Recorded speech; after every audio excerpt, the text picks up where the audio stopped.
A young man applied for a job at a large printing company. He passed the first interview and was going to meet the director for the final interview.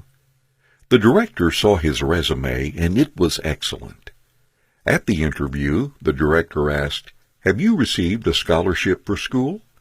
The young man replied, "No."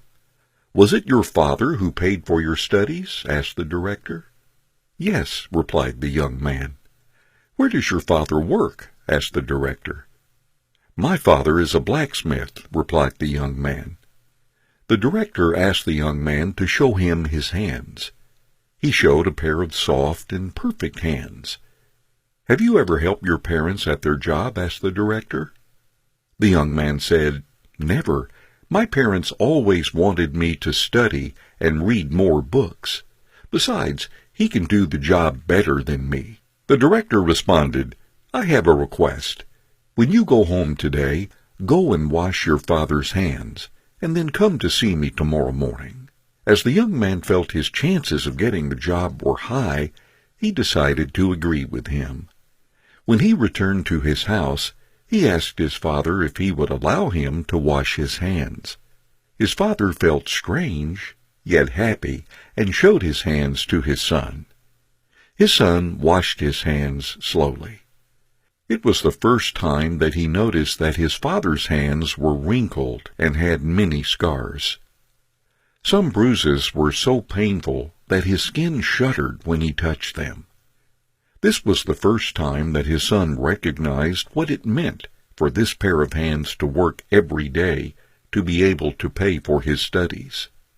The bruises on the hands were the price that his father paid for his son's education, his school activities, and his future.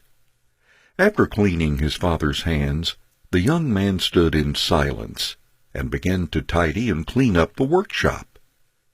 That night, the father and son talked for a long time. The next morning, the young man returned to the director's office.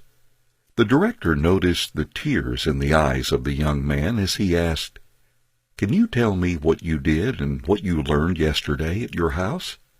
The young man replied, "I washed my father's hands, and when I finished, I stayed and cleaned his workshop. Now I appreciate and recognize that without my parents, I would not be who I am today.